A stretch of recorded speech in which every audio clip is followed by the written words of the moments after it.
Você já imaginou que algo tão simples quanto uma xícara de café já foi o centro de um dos maiores escândalos econômicos da história do Brasil? Que por trás do aroma e do sabor existia uma verdadeira guerra de interesses, fraudes bilionárias e uma rede de manipulação que enganou governos, investidores e até a população inteira? Pois é, o café, além de ser a bebida mais querida do país, já foi o motor da economia brasileira. Mas também foi palco de um dos maiores esquemas de corrupção e manipulação do século XX. E o pior, quase ninguém fala disso hoje. Mas você vai entender tudo agora. O Brasil movido a café. Durante o século XIX e início do século XX, o café era o ouro negro do Brasil. A gente costuma pensar no petróleo como símbolo de poder e riqueza, mas naquela época, o café era o equivalente. Ele movimentava portos, financiava obras, enriquecia fazendeiros e até elegia presidentes. Para você ter uma ideia, em 1901, cerca de 70% de todas as exportações brasileiras eram compostas por café. A economia do país literalmente dependia dele. As principais fazendas estavam no eixo do chamado café com leite, ou seja, São Paulo e Minas Gerais, que dominavam a política através da famosa política dos governadores. Mas esse poder concentrado trouxe um problema. Os barões do café passaram a ditar as regras do jogo, inclusive do mercado. E aí que começa o problema. A crise que se aproximava, o sucesso do café parecia interminável, mas como qualquer commodity, produto agrícola ou mineral com preço internacional, ele era vulnerável às regras do mercado global. Quanto mais café se produzia, mais o preço caía. E os fazendeiros brasileiros, viciados em lucro, continuavam plantando sem parar. Resultado? Um excesso de oferta que derrubava os preços internacionais, ameaçando o principal sustento do país. E aqui surge a famosa solução do governo brasileiro, o Convênio de Taubaté, em 1906. O Convênio de Taubaté, a grande virada. O Convênio de Taubaté foi basicamente um acordo entre os estados de São Paulo, Minas Gerais e Rio de Janeiro, com apoio federal, para resolver o problema do excesso de café no mercado. A lógica era a seguinte: o governo compraria os estoques excedentes e guardaria, tirando-os do mercado para manter os preços artificialmente altos. Era um esquema de valorização artificial, sustentado por empréstimos internacionais, especialmente da Inglaterra. Isso mesmo. O governo começou a se endividar com bancos estrangeiros para manter o preço do café alto. No papel, parecia funcionar. Os preços se estabilizaram e os fazendeiros ficaram felizes. Mas por trás disso, nascia uma bomba relógio. A fraude começa. Agora imagine o seguinte cenário: o governo comprando café acima do valor de mercado, sem fazer uma fiscalização rigorosa da origem, qualidade ou até mesmo da existência do produto. O que você acha que aconteceu? Exatamente. Fraudes começaram a pipocar por todo lado. Muitos fazendeiros e comerciantes começaram a entregar sacas de café de baixa qualidade, ou até sacas cheias de pedra, palha e terra, como se fossem de altíssimo padrão. Outros nem entregavam sacas reais, apenas documentos falsificados, dizendo que tinham estoque. E ainda tinha o golpe mais criativo: o café itinerante. Um mesmo lote de café era registrado como entregue em um armazém, depois transportado para outro lugar, registrado novamente e assim por diante. O mesmo café virava 2, 3, 4 lotes diferentes no papel, todos comprados com dinheiro público. Isso criou uma bolha de proporções gigantescas. O sistema que sustentava a mentira.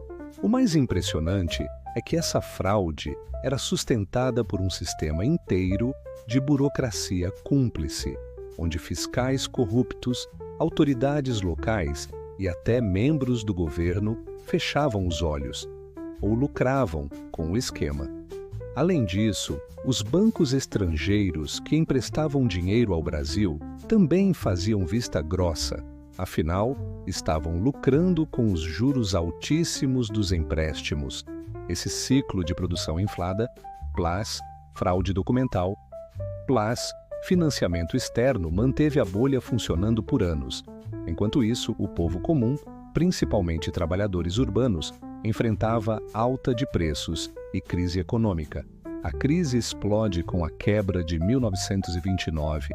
O castelo de cartas desmoronou com a crise de 1929, a famosa quebra da Bolsa de Nova York. O mundo entrou em recessão, o comércio internacional parou e a demanda por café despencou. O que o Brasil tinha então?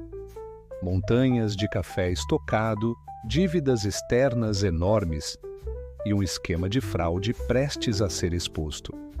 Sem compradores, o governo não conseguia mais sustentar o preço. Os estoques começaram a apodrecer nos armazéns. Para tentar conter o prejuízo, o governo chegou a queimar toneladas de café. Sim, queimar alimentos enquanto o povo passava fome. Foi o fim de uma era. As consequências da fraude. O colapso da valorização do café foi um dos estopins para a queda da República Velha. A crise econômica gerou insatisfação popular e abriu espaço para novas forças políticas, culminando na Revolução de 1930, que levou Getúlio Vargas ao poder. Do ponto de vista econômico, o Brasil teve que se reinventar. Foi o início de uma política de industrialização forçada para não depender tanto da exportação de produtos primários. O modelo agroexportador baseado no café perdeu força e o país passou a olhar mais para dentro. E quanto aos culpados da fraude? Poucos foram punidos. A maioria era parte da elite agrária ou política, com poder suficiente para escapar da justiça. O escândalo, aos poucos, foi sendo abafado. Hoje, quase ninguém fala disso, mas foi uma das maiores fraudes da história econômica brasileira. Curiosidades que quase ninguém sabe. A queima de café foi real. Entre 1931 e 1944, estima-se que o governo brasileiro tenha queimado mais de 70 milhões de sacas de café para tentar equilibrar o mercado. O café fictício virou moeda política. Existia até um mercado paralelo de café que só existia no papel, usado por políticos para movimentar dinheiro e favores. O termo valorizar café virou piada.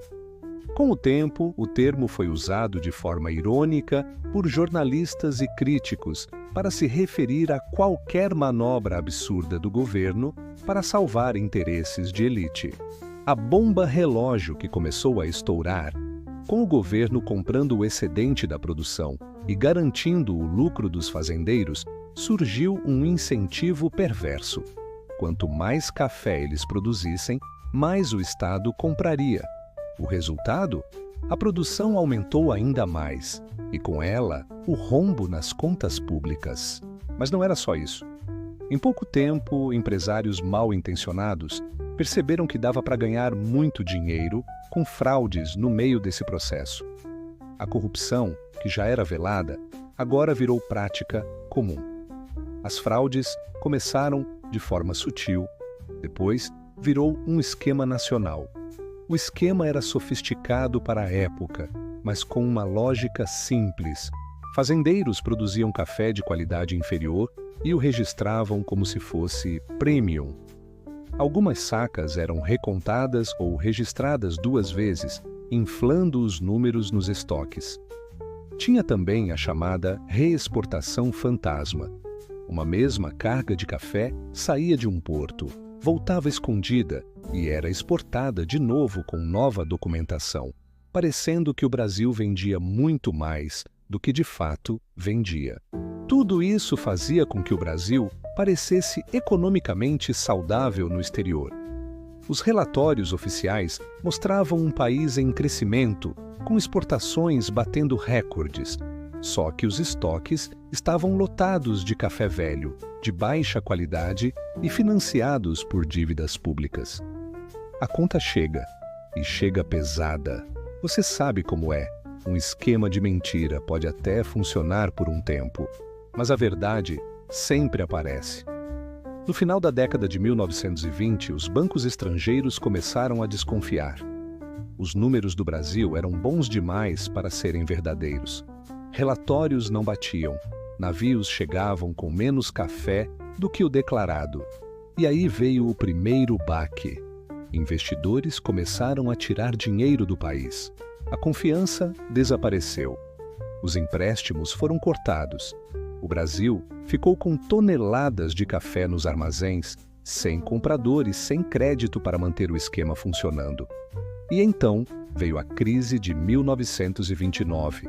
Como se não bastasse todo esse cenário, o mundo foi atingido por uma das maiores tragédias econômicas da história, a Grande Depressão, causada pela quebra da Bolsa de Nova York em 1929. O consumo global caiu drasticamente. O café, que já não tinha saída, agora era totalmente dispensável para um mundo em crise. O preço do produto despencou no mercado internacional e o Brasil, sem mercado, com dívidas gigantescas e estoque podre, quebrou junto. A destruição do próprio café desesperado, o governo tentou medidas extremas para salvar o mercado. Uma das mais absurdas, mas reais, foi a queima de café. Sim, você ouviu certo. Para tentar manter os preços altos mesmo sem demanda, o Brasil queimou mais de 70 milhões de sacas de café ao longo da década de 1930. Sacas foram jogadas no mar, queimadas em fornos industriais e até usadas como combustível para locomotivas a vapor, substituindo o carvão. Era como queimar dinheiro, uma tentativa desesperada de conter um mercado já perdido. Quem ganhou e quem perdeu com tudo isso?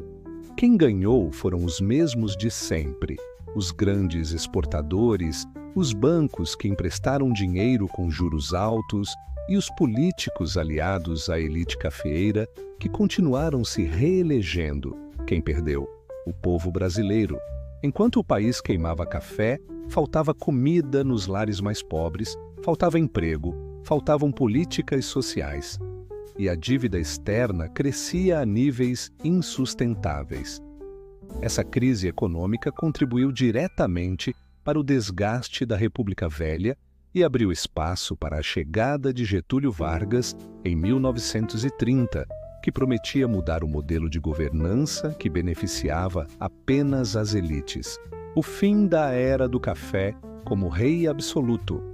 A ascensão de Getúlio marcou o início de um processo de industrialização do Brasil e uma tentativa de diversificação econômica.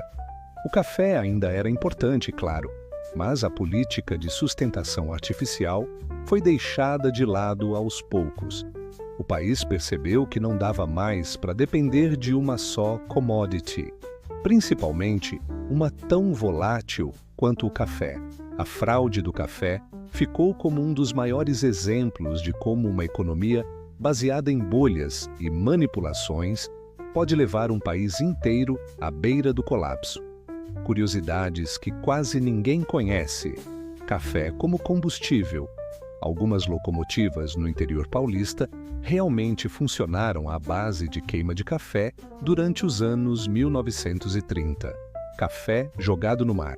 Em portos como Santos, existia a operação de despejo de café no oceano, supervisionada por autoridades estaduais.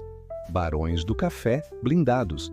Mesmo com a exposição da fraude, nenhum figurão do setor cafeeiro foi preso ou julgado com rigor. Muitos voltaram à política anos depois. Documentos sumiram. Boa parte da documentação que detalhava as operações fraudulentas desapareceu misteriosamente durante os anos 30 e 40. Reflexão final. Essa história é mais do que um escândalo do passado. É um alerta atemporal. Mostra o que acontece quando um país concentra sua economia em um único setor e quando os interesses de uma elite se sobrepõem ao bem coletivo. Mostra como a corrupção, mesmo quando disfarçada de política econômica, gera consequências catastróficas. E o mais curioso, essa história quase não é contada. Você dificilmente vai ver isso nos livros escolares ou em novelas de época. Mas é por isso que canais como o nosso existem, para desenterrar verdades, expor bastidores e mostrar como o passado ainda influencia o presente.